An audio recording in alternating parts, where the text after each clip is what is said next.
আসসালামু আলাইকুম।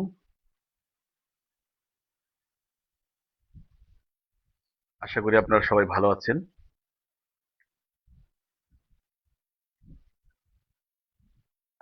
আজ আমি আপনাদের সামনে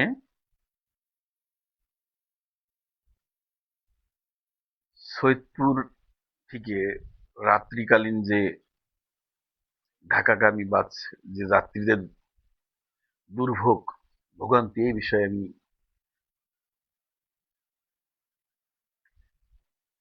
আপনাদের সামনে তুলে ধরবো। এই লাইভে যারা দেখছেন, যদি রাত্রিকালীন এই ঢাকাগামী যাত্রীদের যে দুর্ভোগের বিষয়ে যদি আপনাদের কোনো ধরনের প্রশ্ন থাকে, কমেন্টসে লিখুন। আমি সেই বিষয়ে কথা বলার চেষ্টা করব।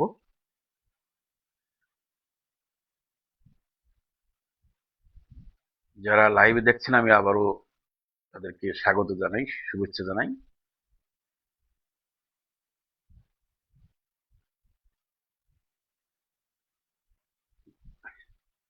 সৈয়দপুর থেকে যে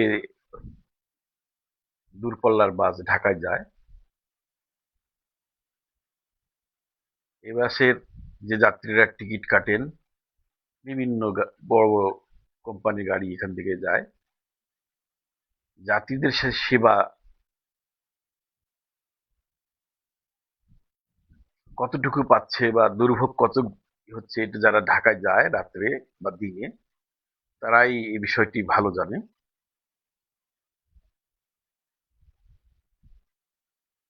আসলে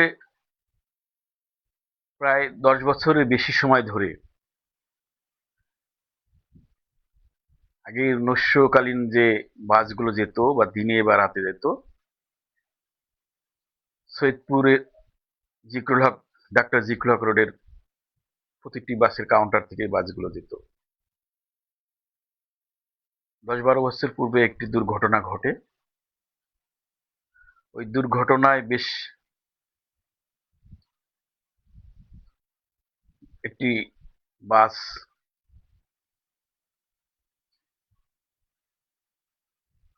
হঠাৎ নিয়ন্ত্রণহীন হয়ে একটি বাড়ির ভিতরে ঢুকে, জিগুল হক রোডের বাড়ির ভিতরে ঢুকে, ঘটনাস্থলে মইনুল চৌধুরীর সন্তান মারা যায়। তারপরে এলাকাবাসী বা ওই এলাকার থেকে ঢাকার দূরপাল্লার বাসের কাউন্টার গুলো ওই রোডে থাকে, কিছু কিছু বিভিন্ন জায়গায় চলে যায়, কিন্তু কাউন্টার থেকে বাসগুলো বা জিকুল হক রোডের বাসগুলো প্রবেশ করে না।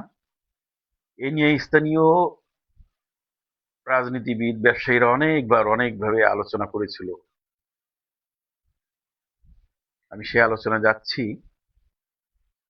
ওই তখন থেকে এই দূরপাল্লার বাসের যে কাউন্টার গুলো রয়েছে বা যাত্রীদের যে সেবা রয়েছে, যাত্রীরা কোথা থেকে উঠবে, কেমন ভাবে যাবে, তাদের নিরাপত্তা কতটুকু, এই বিষয়ে কিন্তু সৈয়দপুরে যারা রাজনীতি করে বা সৈয়দপুরকে নিয়ে যারা চিন্তা ভাবনা করে, যারা সৈয়দপুরের উন্নয়ন নিয়ে চিন্তা ভাবনা করে, তারা কিন্তু এই বিষয়ে, রাত্রিকালীন যাত্রীদের যে দুর্ভোগ, এই বিষয়ে কিন্তু তারা কখনো এক ঐক্য হতে পারেনি।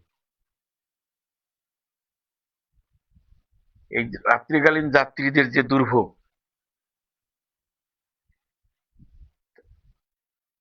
ভাষায় বলা যাবে না। আমি বেশ কয়েকদিন আগে একটি ভিডিও করেছিলাম, ভিডিওটা দিয়েছি। এই রাত্রিকালীন বাস আমাদের বাংলা হাই স্কুলের সামনে থেকে, আইপ পাম্পের সামনে থেকে রাত্রে যাত্রীরা যায়। এই যাত্রীদের নিরাপত্তা কতটুকু, সম্মানিত সৈয়দপুর বাসী এবং সৈয়দপুর প্রশাসন এবং সৈয়দপুর পৌর প্রশাসন, সবার কাছে আমার এই প্রশ্নটি। এবং সবচেয়ে বড় প্রশ্ন হলো বাসের মালিক পক্ষের কাছে। আপনারা, এই যাত্রীরা আপনাদের কাছ থেকে হাজার হাজার টাকার টিকিট কেটে নিয়ে রাস্তায় রাত্রে দাঁড়িয়ে থাকে, ঝড় বৃষ্টির ভিতরে অপেক্ষা করে, তাদের জন্য আপনারা কতটুকু সেবা দিচ্ছেন? সবচেয়ে দুঃখের বিষয়, এই রাত্রিকালীন যে যাত্রীরা যায় বা দিনে যে যাত্রীরা যায় বিভিন্ন স্থান থেকে, হয় খালেক পাম্পের ওখান থেকে, like সৈয়দপুর বাস টার্মিনাল থেকে, নির্দিষ্ট কোনো আহ, বাসের বা রাত্রিকালীন বাসের বা দিনের যে বাসের কোনো নির্দিষ্ট জায়গা না থাকার জন্য এবং সুপরিকল্পিত ভাবে টয়লেট, বাথরুম, ওয়াশরুম, যাত্রী ছাউনি না থাকার জন্য যে ভোগান্তি, বিশেষ করে যারা 70 ঊর্ধ্বে 60 ঊর্ধ্বে যে সব বয়সের নারী পুরুষ রয়েছে, তাদের যে পেশাব পায়খানার যে সমস্যা, এই ব্যাপারে কারো কোনো ধরনের মাথা ব্যথা নেই। আমি একটি জিনিস সবসময় খেয়াল করেছি, সৈয়দপুরের যারা আগামীতে মেয়র হবেন, তারা অনেক ধরনের অনেক কথাবার্তা বলছেন, কিন্তু সৈয়দপুরে 10-12 বছর ধরে ধরে এই যে ঢাকার যাত্রীদের যে দুর্ভোগ, এই বিষয়ে কিন্তু কেউই কোনো কথা বলেন না। আসলে এই বিষয়টি সমাধান হওয়া দরকার। কারণ আপনারা যারা অবস্থাসারী, তারা হয়তো বিমানে করে ঢাকায় চলে যান।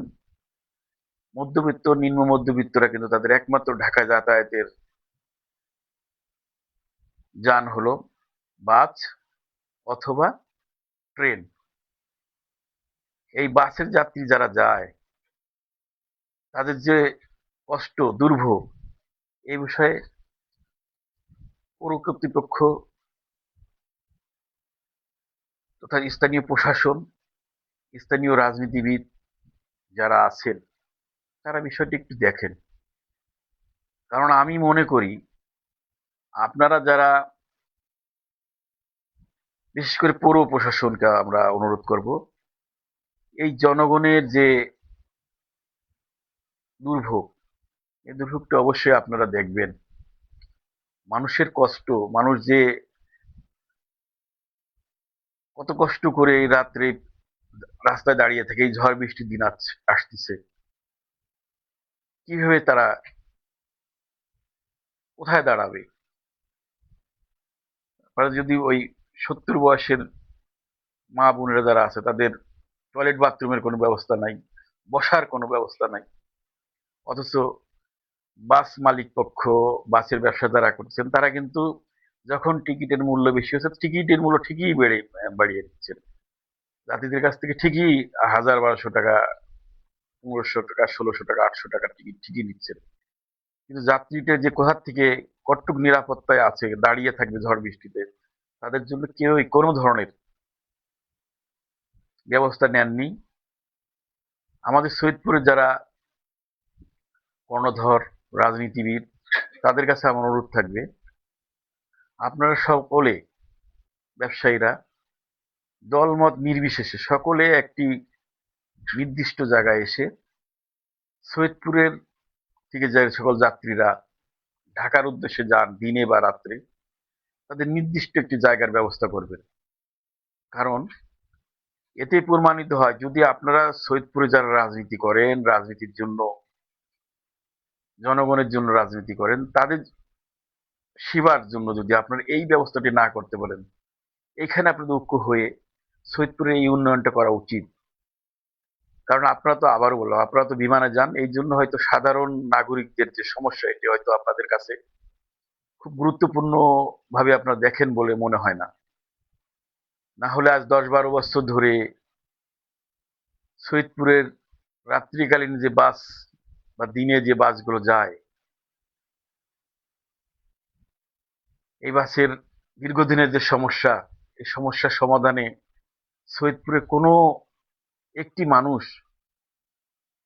আলোচনা করেন, আলোচনা করার পরে ওখানে শেষ হয়ে যায়, প্রশাসনের সাথে আলোচনা করেন, ওখানে শেষ হয় কি হয়ে যায়, কিন্তু সাধারণ যারা জনগণ, যারা ভুক্তভোগী, তারা কিন্তু এখান থেকে ওইভাবে রয়েছেন। আর বিশেষ করে বাস কর্তৃপক্ষ, যারা বাসের রাত্রিকালীন বাস, দিনেকালীন বাস যারা ব্যবহার করেন, তাদেরও এখানে একটি দায়িত্ব রয়েছে। তারা যাত্রী সেবার নামে যতটুকু দেওয়ার কথা, সেটি কিন্তু তারা পরিপূর্ণভাবে দিচ্ছে বলে আমরা মনে করি না। তাই আশা করি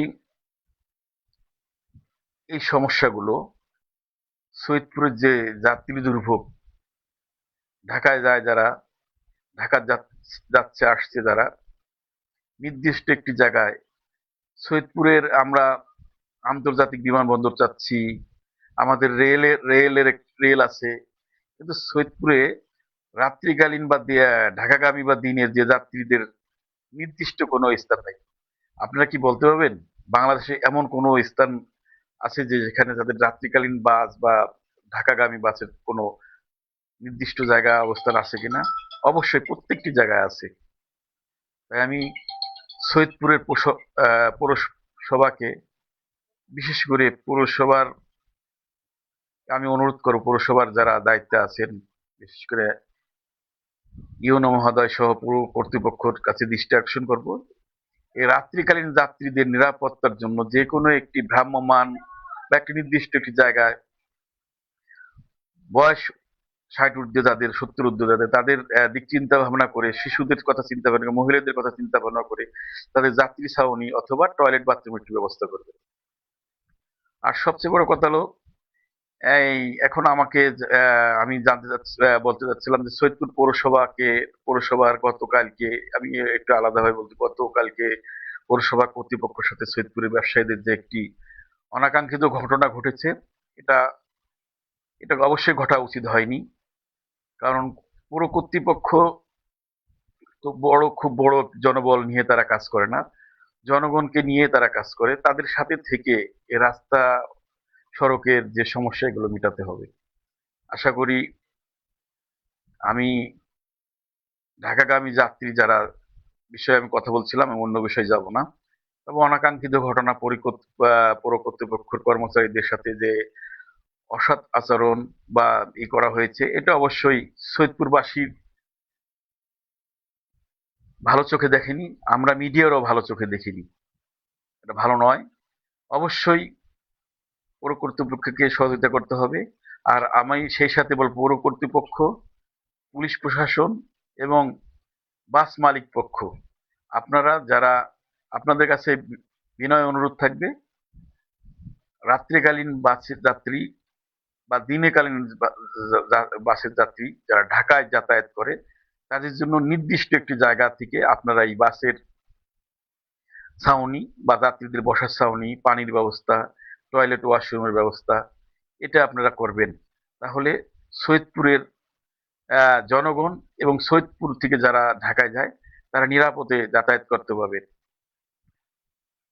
বন্ধুরা আমার, আমি আপনাদের সামনে যাত্রীদের যে দুর্ভোগের কথা তুলে ধরেছিলাম, এই দুর্ভোগগুলো অবশ্যই এখানে আমাদের না, আমাদের সৈয়দপুরবাসী সকলের।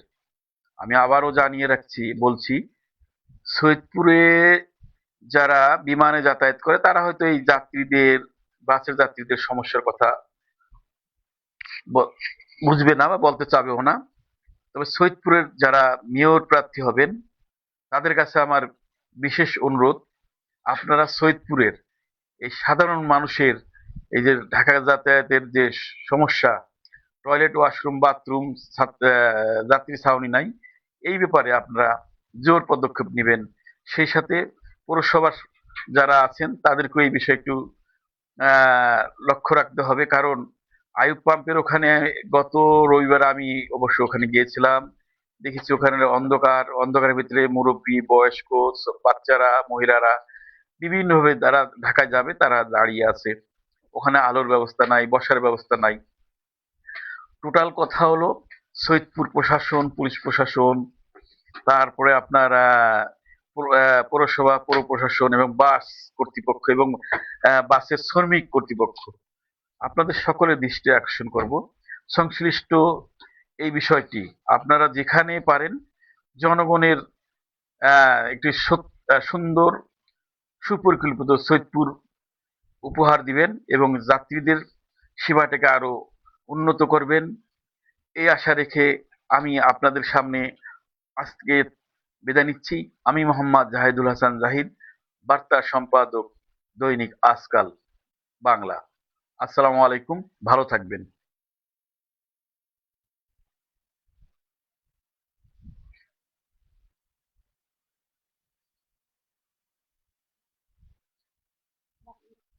লাইভে আছে।